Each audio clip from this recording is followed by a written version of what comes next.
నమస్తే, welcome to trending now. 5 రాష్ట్రాల ఎన్నికలు అధికార బీజేపీ, ప్రధాన ప్రతిపక్షం కాంగ్రెస్ పార్టీకి సవాల్గా మారాయి. ప్రస్తుతం అసోం, పుదుచ్చేరి వంటి చిన్న రాష్ట్రాలను బీజేపీ కూటమి ఏలుతుంది. అదే సమయంలో కీలక కేరళం, తమిళనాడు, పశ్చిమ బెంగాల్ రాష్ట్రాలను బీజేపీ ఇతర పార్టీలు పాలిస్తున్నాయి. ఇందులో మరీ ముఖ్యంగా కేరళలో రాజకీయ వేడి మరింతగా రాజుకుంది. ఈ నెల 9న కేరళంలో ఎన్నికలు జరగనుండగా మే 4న ఫలితాలు వెలువడనున్నాయి.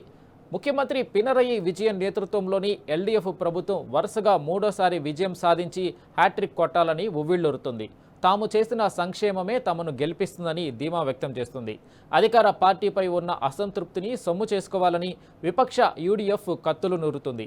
ఇక బీజేపీ తన ఉనికిని నిలుపుకునే ప్రయత్నం చేస్తుండగా సామాజిక భావాల నుంచి ఆర్థిక అంశాల వరకు వివిధ అంశాల ద్వారా ఓటర్లను ప్రభావితం చేయడానికి ప్రయత్నిస్తుంది. మొత్తంగా 5 రాష్ట్రాల్లో ప్రస్తుత పరిస్థితి ఏంటి, అక్కడ ప్రజలు ఏమనుకుంటున్నారు, ఏ పార్టీ దమ్మెంత, ఎవరి పాత్ర ఏంటి, ఎవరి సత్తా ఎంత, ఇదే ఇవాల్టి ట్రెండింగ్ నౌ.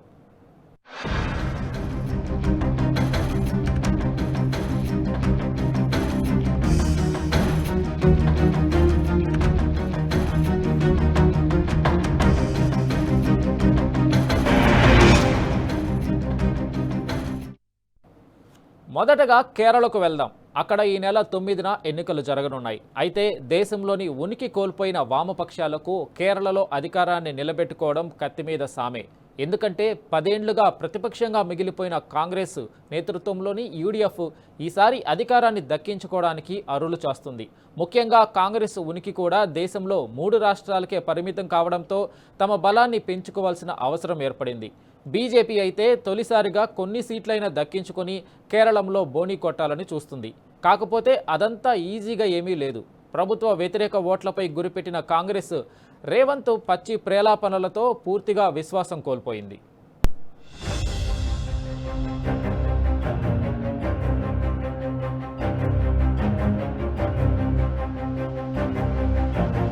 కేరళంలో కత్తులు నూరుతున్న పాలక ప్రతిపక్షాలు.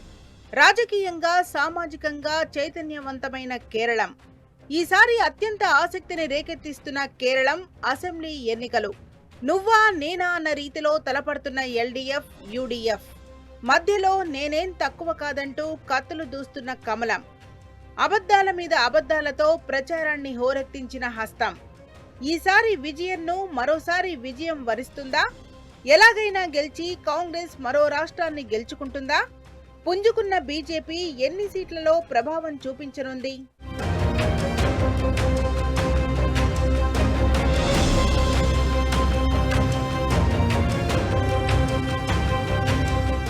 కేరళంలో ఈ నెల 9వ తేదీన అసెంబ్లీ ఎన్నికలు జరగనున్నాయి. అయితే మెజార్టీ ఎటు మొగ్గినా స్వల్ప ఆధిక్యమే లభిస్తుందని పలు సర్వేలు వెల్లడిస్తున్నాయి. ప్రభుత్వ వ్యతిరేకత పనిచేస్తుందా, విజయన్ మంత్రం ఫలిస్తుందా అన్న దానిపై తీవ్ర ఉత్కంఠ నెలకొంది.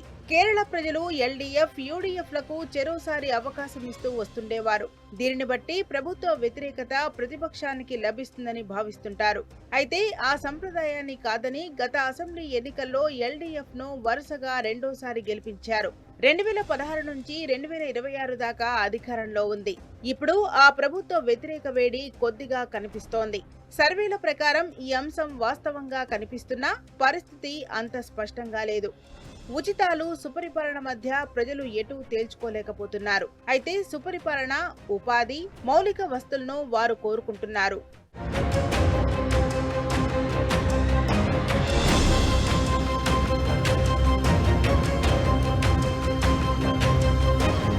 మూడోసారి విజయన్ ఎన్నికకు అవకాశం ఉంది కానీ గ్యారంటీ లేదు. ప్రభుత్వ వ్యతిరేకత నిజమే కానీ అంతలా ఉందా అనే అనుమానముంది. స్థానిక సమస్యలు, అభ్యర్థుల గుణగణాలు, పనితీరు నిర్ణయాత్మక శక్తిగా ఉన్నాయి. ఉచితాల కంటే పాలన వైపే మొగ్గు చూపే అవకాశాలున్నాయి. పేరుకు 100% అక్షరాస్యత ఉన్నా ఇక్కడ ప్రజలు ఉపాధి కోసం విదేశాలతో పాటు ఇతర రాష్ట్రాలకు వెళ్తుంటారు. మరోవైపు దేశవ్యాప్తంగా దోస్తీ ఉన్న కాంగ్రెస్, లెఫ్ట్ పార్టీలు ఇక్కడ మాత్రం కుస్తీ పడుతున్నాయి. ముఖ్యంగా కాంగ్రెస్ పార్టీ ఎన్నికల్లో లెఫ్ట్ పార్టీ అయిన సిపిఎం, రైట్ వింగ్ పార్టీ అయిన బీజేపీ ఒక్కటే అని ప్రచారం చేస్తున్నాయి. నిజంగా కాంగ్రెస్, లెఫ్ట్ పార్టీలే ఇతర రాష్ట్రాల్లో కలిసి పనిచేస్తున్నాయి. కానీ ఇక్కడ మాత్రం ఎన్నికల్లో గెలవడానికి లెఫ్ట్ రైట్లను కల్పిస్తూ రాష్ట్రంలో గెలవాలనే ప్రయత్నం చేస్తుంది.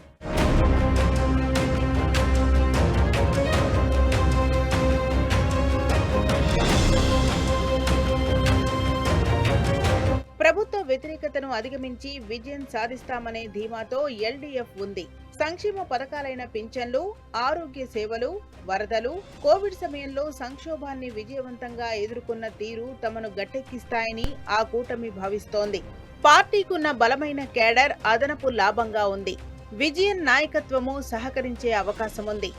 నిర్ణయాల్లో కేంద్రీకృత విధానం, పాలనలో లోపాలు, ఆర్థిక సంక్షోభం అసెంబ్లీ ఎన్నికల్లో పోటీని తీవ్రతరం చేశాయి. ముఖ్యంగా శబరిమల దేవాలయం అంశం ఒక వర్గాన్ని తీవ్రంగా బాధపెట్టింది. ఇక ద్రవ్యోల్బణం, ధరలు వంటి అంశాలు ఇతర సామాజిక వర్గాలతో పాటు క్రైస్తవులు, మైనార్టీలను ప్రభావితం చేయబోతున్నాయి. ఈ 10 ఏళ్ల కాలంతో తాము రాష్ట్రంలో చేసిన అభివృద్ధిని చాటుకుంటూ అధికార పార్టీ ఎల్డీఎఫ్ కాకుండా ఇక్కడ ఎవరున్నారనే నినాదంతో ప్రచారాన్ని హోరెత్తించింది. మొత్తంగా కేరళ అసెంబ్లీలో 140 సీట్లు ఉండగా 2021 ఎన్నికల్లో ఎల్డీఎఫ్ 99, యూడీఎఫ్ కూటమి 41 సీట్లలో విజయం సాధించాయి. బీజేపీ నేతృత్వంలోని ఎల్డీఏ ఒక్క సీటు కూడా గెలవకపోయినా 12.41% ఓట్లను తెచ్చుకోగలిగింది.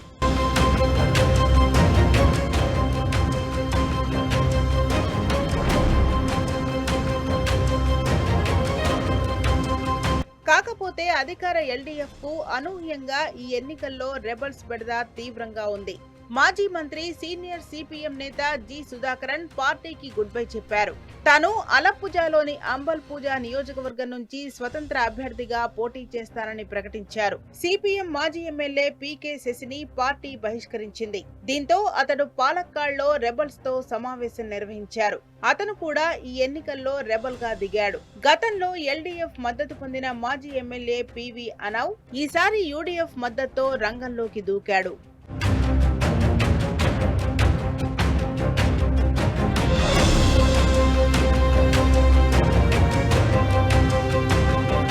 అదే సమయంలో ఎలాగైనా సీఎం పీఠాన్ని దక్కించుకోవాలని కాంగ్రెస్ పార్టీ పావులు కలుపుతోంది. 2025లో జరిగిన మున్సిపల్ ఎన్నికల్లో 57 మున్సిపాలిటీలకు 17 మాత్రమే అధికార ఎల్డీఎఫ్ దక్కించుకోగా 40 స్థానాల్లో యూడీఎఫ్ విజయం సాధించింది. 4 కార్పొరేషన్లలో ఒక్కదాన్ని కూడా అధికార పార్టీ దక్కించుకోలేకపోయింది. అధికార పార్టీపై అసంతృప్తి తమకు లాభం చేకూరుస్తుందని కాంగ్రెస్ భావిస్తున్నా తెలంగాణ కాంగ్రెస్ నేతలు చేసిన అబద్ధపు ప్రచారం ఖచ్చితమైన దుష్ప్రభావం చూపించడం ఖాయమన్న టాక్ ఉంది.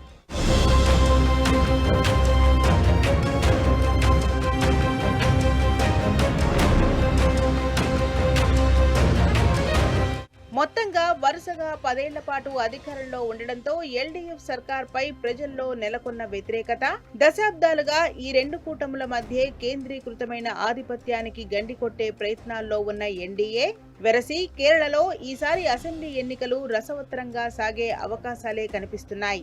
రాష్ట్రంలోని 140 స్థానాలకు ఈ నెల 9న ఒకే విడతలో ఎన్నికలు జరగనున్నాయి. రాష్ట్రంలోని ఓటర్లలో 47% పైగా ముస్లింలు, క్రైస్తవులు ఉండడంతో 2 కూటములు వారి ఓట్ల కోసమే గట్టి ప్రయత్నం చేస్తున్నాయి. మరోవైపు బీజేపీ నేతృత్వంలోని ఎన్డీఏ ఈసారి సాధ్యమైనన్ని సీట్లు, ఓట్ల శాతాన్ని పొందాలని తీవ్ర ప్రయత్నాలు చేస్తోంది. 2021 ఎన్నికల్లో రాష్ట్రంలోని మొత్తం 140 సీట్లకు గాను ఎల్డీఎఫ్ 95 సీట్లు సాధించింది. అయితే ఈసారి ఎల్డీఎఫ్, యూడీఎఫ్ కూటములు రెండింటికి కలిపి సంఖ్యాబలం 130 దాటకపోవచ్చునని, ఈ క్రమంలో ఒక్కో కూటమి 70 నుంచి 60 మధ్య సీట్లు సాధించే అవకాశం ఉంటుందని అంచనా వేస్తున్నారు.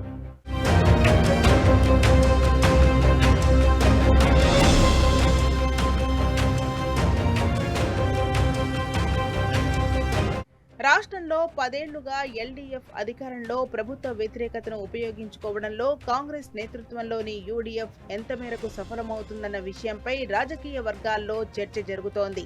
10 ఏళ్ల తమ పాలనలో జరిగిన అభివృద్ధి, సంక్షేమ కార్యక్రమాలపైనే ఆ కూటమి ఆధారపడి ఉంది. అయితే శబరిమల బంగారం అపహరణ, భూ ఆక్రమణలు, రైతుల అసంతృప్తి వామపక్షాలకు వ్యతిరేకంగా మారే అవకాశాలున్నాయి.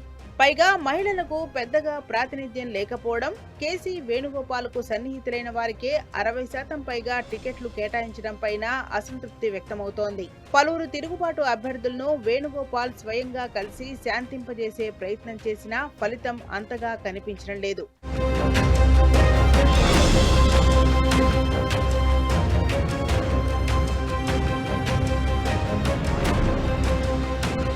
అయితే ఇంతటి పోటీ వాతావరణం నడుమ ఓట్ల సంఖ్యలో వచ్చిన భారీ మార్పులు ఎన్నికల ఫలితాలను తారుమారు చేయగలవేమోనన్న అనుమానం పార్టీలను వెంటాడుతోంది. చారిత్రాత్మకంగానూ కేరళంలోని అనేక నియోజకవర్గాల ఫలితాలు కొన్ని వేల ఓట్ల తేడాతోనే నిర్ణయమయ్యాయి. ఈ నేపథ్యంలో కీలకమైన నియోజకవర్గాలలో వేల సంఖ్యలో ఓట్లు తగ్గిపోవడం అనే అంశం రాజకీయ పక్షాలను ఆందోళనకు గురిచేస్తోంది. ఈసారి ఓటర్ల జాబితాల నుంచి వైదొలిగిన ఈ ఓట్లు ఎవరివి? రాష్ట్రం విడిచి వెళ్లిపోయిన వలస కార్మికులా, లేదంటే తమ నమోదును అప్డేట్ చేసుకుని పట్టణ ప్రాంత ఓటర్ల జాబితాలతో చేసిన సవరణల వల్ల ఓట్ల సంఖ్య తగ్గిందా అనే ప్రశ్నలకు సమాధానాలు లేవు. ఒకవేళ తగ్గిపోయిన ఓటర్లలో ఎక్కువ మంది పట్టణవాసులే అయి ఉంటే పట్టణ ప్రాంతాల్లోని రాజకీయ పార్టీల బలాబలాల్లో తేడాలు రావడం గ్యారంటీ. వాటి మధ్య పోటీ మరింత పెరుగుతుంది. ఈ అంశం నగరాలు, పట్టణాల్లో విస్తరించి ఉన్న అసెంబ్లీ స్థానాల ఫలితాలను నిర్దేశిస్తుందనడంలో సందేహమే లేదు.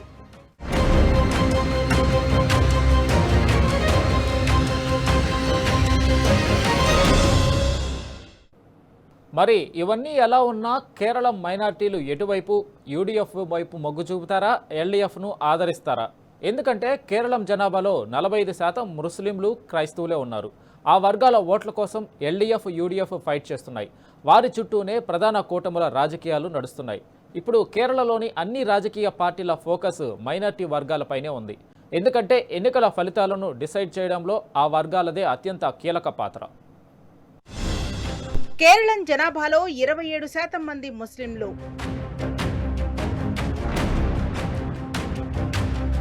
18% మంది క్రైస్తవుల ప్రభావం. ఈ రెండు మైనార్టీ వర్గాల జనాభానే 45%. ప్రసన్నం చేసుకునే పార్టీలకే ఎన్నికల్లో గెలుపు అవకాశాలు. ముస్లిం, క్రైస్తవ వర్గాల ఓట్ల కోసం అధికార సిపిఎం సారథ్యంలోని లెఫ్ట్ డెమోక్రటిక్ ఫ్రంట్, విపక్ష కాంగ్రెస్ సారథ్యంలోని యునైటెడ్ డెమోక్రటిక్ ఫ్రంట్ హోరాహోరీగా తలపడుతున్నాయి. యూడీఎఫ్ కూటమిలో కాంగ్రెస్ తర్వాత రెండో అతిపెద్ద పార్టీగా ఇండియన్ యూనియన్ ముస్లిం లీగ్ ఉంది. ఈ రెండు కూటముల్లో కేరళ మైనార్టీలు ఎటువైపు నిలుస్తారన్నదే అసలు ప్రశ్న. యూడీఎఫ్ వైపు మొగ్గు చూపుతారా, లేక వామపక్ష ఎల్డీఎఫ్ ను ఆదరిస్తారా? ఇదే అసలు పాయింట్. కేరళంలోని మలప్పురం, కోజికోడ్, కోసరగోడ్, కన్నూర్, వాయనాడ్ వంటి ఉత్తర కేరళ జిల్లాల్లో ముస్లిం ఓటర్ల ప్రభావం ఎక్కువగా ఉంటుంది. కేరళకు చెందిన సుమారు 25 లక్షల మంది ముస్లిం ఓటర్లు గల్ఫ్ దేశాలలో ఉపాధి పొందుతున్నారు. వీరి ఓట్లు కూడా రాష్ట్ర రాజకీయాల్లో కీలక పాత్ర పోషిస్తాయి.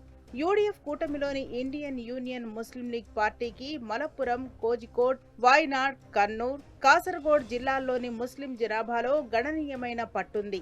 ఉత్తర కేరళంలోని మలప్పురం జిల్లా ఈ పార్టీకి కంచుకోట లాంటిది.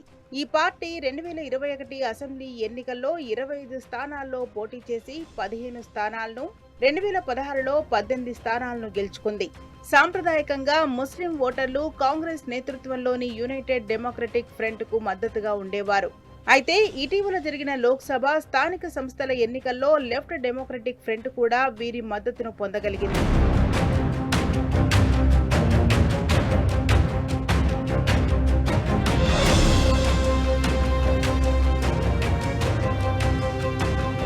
ఇక కేరళలోని కొట్టాయం, ఇడుక్కి, ఎర్నాకుళం, పతనంతిట్ట జిల్లాల్లో క్రైస్తవ ఓటర్లు పెద్ద సంఖ్యలో ఉన్నారు. ఈ జిల్లాల్లో క్రైస్తవ సమాజం ముఖ్యంగా సీరో మలబార్, ఇతర సంప్రదాయ చర్చిల పరిధిలో ఉంటుంది.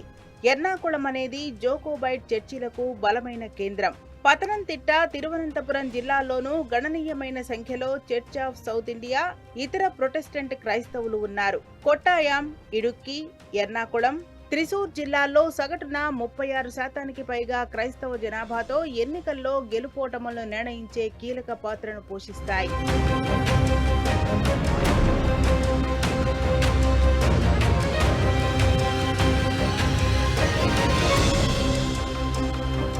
కేరళలో చివరిసారిగా 2011 ఎన్నికల్లో కాంగ్రెస్ సారథ్యంలోని యూడీఎఫ్ కూటమి గెలిచింది.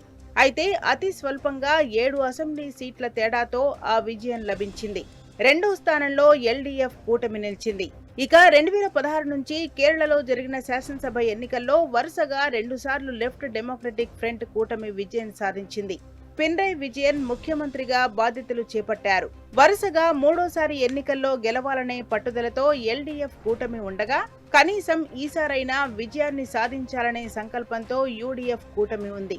ఈ రెండు కూటములకు ధీటైన పోటీని ఇవ్వాలని బీజేపీ యత్నిస్తోంది.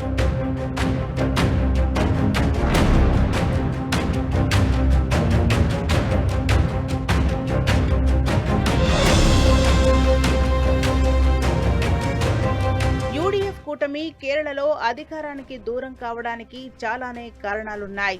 ఇందుకు బీజాలు 2005లోనే పడ్డాయి. కాంగ్రెస్ సీనియర్ నేత కె కరుణాకరన్ ఆ ఏడాది తన వర్గ నేతలతో కలిసి పార్టీ నుంచి వైదొలిగారు. నేషనల్ కాంగ్రెస్ ఇందిర పేరుతో కొత్త పార్టీని ఆయన పెట్టుకున్నారు. ఆ తర్వాత ఆ పార్టీ పేరును డెమోక్రటిక్ ఇందిరా కాంగ్రెస్ పార్టీగా మార్చారు.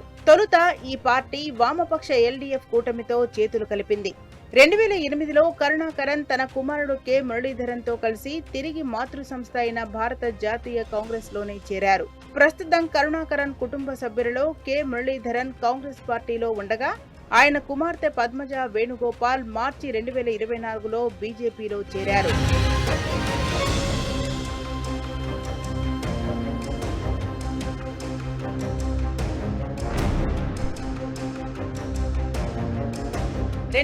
నుంచి 2010 మధ్య కాలంలో కాంగ్రెస్ లో ఏర్పడిన ఈ చీలికల వల్ల 2011 ఎన్నికల్లో యూడీఎఫ్ కూటమి భారీ మెజార్టీని సాధించలేకపోయింది. కేరళ కాంగ్రెస్ లో ఇప్పటికీ సైలెంట్ గా వర్గ రాజకీయాలు జరుగుతూనే ఉన్నాయి. ప్రస్తుతం పార్టీలో ప్రధానంగా రెండు వర్గాలున్నాయి. అసెంబ్లీ విపక్ష నేత సతీశన్, లోక్సభ ఎంపీ కేసీ వేణుగోపాల్లతో ఒక వర్గం ఉంది. పార్టీ ప్రచార కమిటీ చైర్మన్ రమేష్ చెన్నితల సారథ్యంలో మరో వర్గం ఉంది. ఈసారి కాంగ్రెస్ లో అసెంబ్లీ సీట్ల పంపకాల విషయంలోనూ ఈ రెండు వర్గాలు పోటీపడి పార్టీకి బొక్కపెట్టడం ఖాయంగా కనిపిస్తోంది.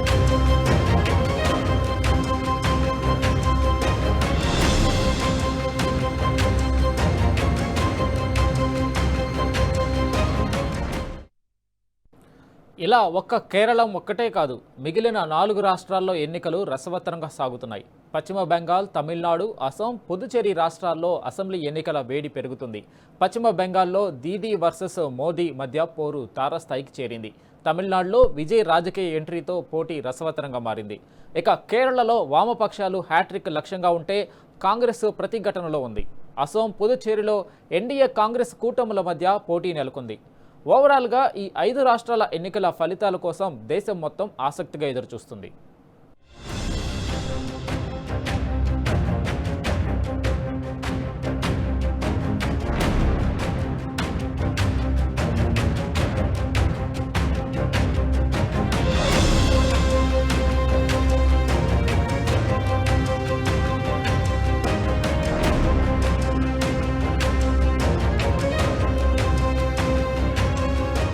పాలిత ప్రాంతం పుదుచ్చేరితో పాటు దేశంలోని 5 రాష్ట్రాల అసెంబ్లీలకు జరుగుతున్న ఎన్నికలు కీలకంగా మారాయి.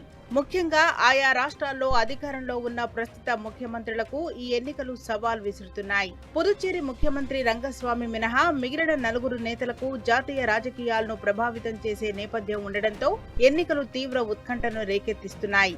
ప్రధానంగా తమిళనాడు, కేరళం, పశ్చిమ బెంగాల్ ముఖ్యమంత్రులు ఎంకే స్టాలిన్, విజయన్, మమతా బెనర్జీ ఈ ఎన్నికలను చావో రేవో తేల్చుకోవాల్సిన పరిస్థితిని ఎదుర్కొంటున్నారు.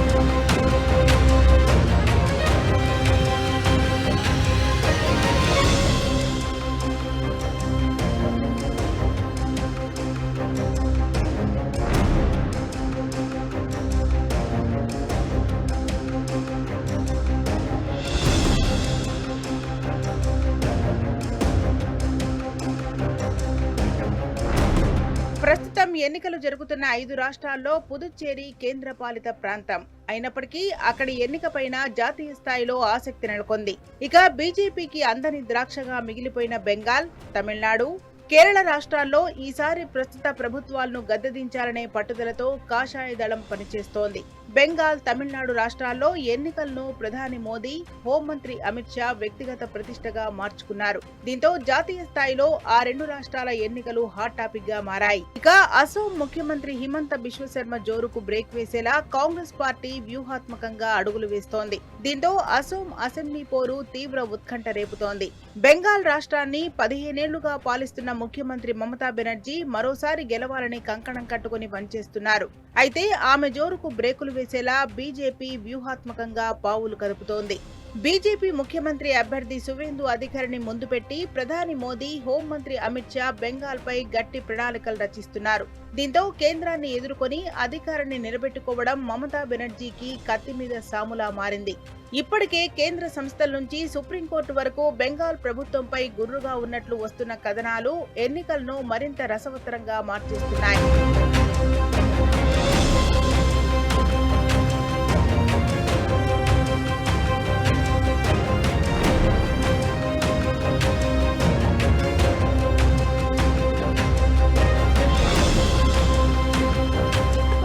తమిళనాడులోనూ కనిపిస్తోంది.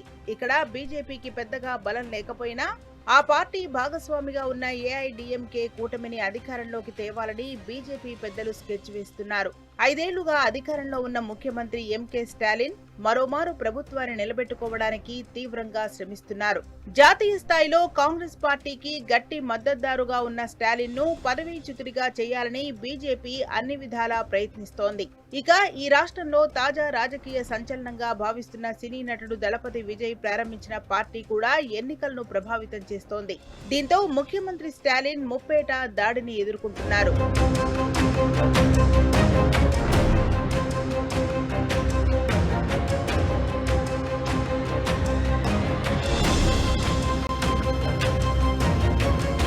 మరోవైపు అసోంలో బీజేపీ నేత హిమంత బిశ్వ శర్మ, కేరళం ముఖ్యమంత్రి పినరయ్ విజయన్ కూడా తీవ్ర పోటీని ఎదుర్కొంటున్నారు. అసోంలో 5 ఏళ్లుగా పార్టీని, ప్రభుత్వాన్ని ఒంటి చేత్తో నడుపుతున్న హిమంత బిశ్వ శర్మ ఈ ఎన్నికల భారాన్ని ఒక్కరే మోస్తున్నారు. ఆయన జోరుకు కళ్లెం వేసేలా కాంగ్రెస్ పార్టీ స్థానిక నాయకత్వాన్ని ప్రోత్సహిస్తోంది. ముఖ్యంగా ఈ రాష్ట్రంలో 3Gగా పేరు తెచ్చుకున్న గౌరవ్ గొగోయ్, అఖిల్ గొగోయ్, లురిన్జ్యోతి గొగోయ్ కలిసికట్టుగా పనిచేస్తుండటంతో హిమంత బిశ్వ శర్మ చెమటోడుస్తున్నారు. ఇక కేరళంలో 10 ఏళ్లుగా ప్రభుత్వాన్ని నడుపుతున్న ముఖ్యమంత్రి పినరయ్ విజయన్ ప్రజా వ్యతిరేకతను ఎదుర్కొని మళ్లీ అధికారంలోకి రావడం అంటే అంత తేలికేం కాదని వ్యాఖ్యానిస్తున్నారు. ప్రస్తుత పరిస్థితుల్లో ఆయన చేసే మ్యాజిక్ ను అంతా ఆసక్తిగా గమనిస్తున్నారు.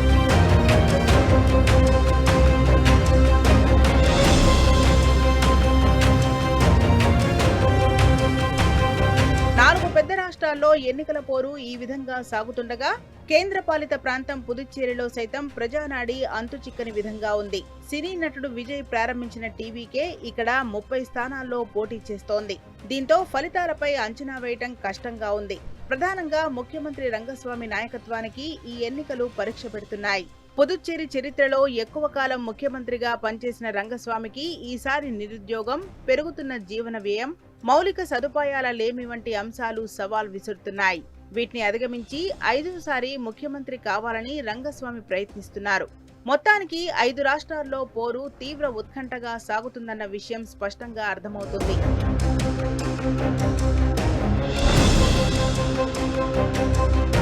ఇక అదే సమయంలో ఈసీ అసెంబ్లీ ఎన్నికలు జరగనున్న 4 రాష్ట్రాలు, ఒక కేంద్రపాలిత ప్రాంతంపై ప్రత్యేకంగా నిఘా పెంచింది.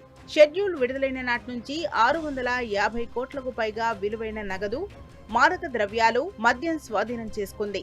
ఓటర్లను ప్రలోభపెట్టేందుకు వీటన్నిటినీ తరలిస్తుండగా ఈసీ పట్టుకుంది. ఫిర్యాదులను 100 నిమిషాల్లో పరిష్కరించేందుకు 5173కు పైగా ఫ్లయింగ్ స్క్వాడ్లను ఈసీ మోహరించింది. సున్నితమైన ప్రదేశాల్లో వాహనాల తనిఖీ, అనుమానాస్పద కార్యకలాపాల పర్యవేక్షణ కోసం 5200 మందితో నిఘా టీంలను ఏర్పాటు చేసింది. కేరళ, అసోం, పుదుచ్చేరిలలో ఈ నెల 9న, తమిళనాడులో ఈ నెల 23న ఓటింగ్ జరగనుంది. బంగాల్లో ఈ నెల 23, 29 తేదీల్లో 2 విడతల్లో పోలింగ్ జరగనుంది. అన్ని రాష్ట్రాలు, కేంద్రపాలిత ప్రాంతానికి సంబంధించిన ఓట్ల లెక్కింపు జరిగి ఫలితాలు మే 4న వెలువడనున్నాయి.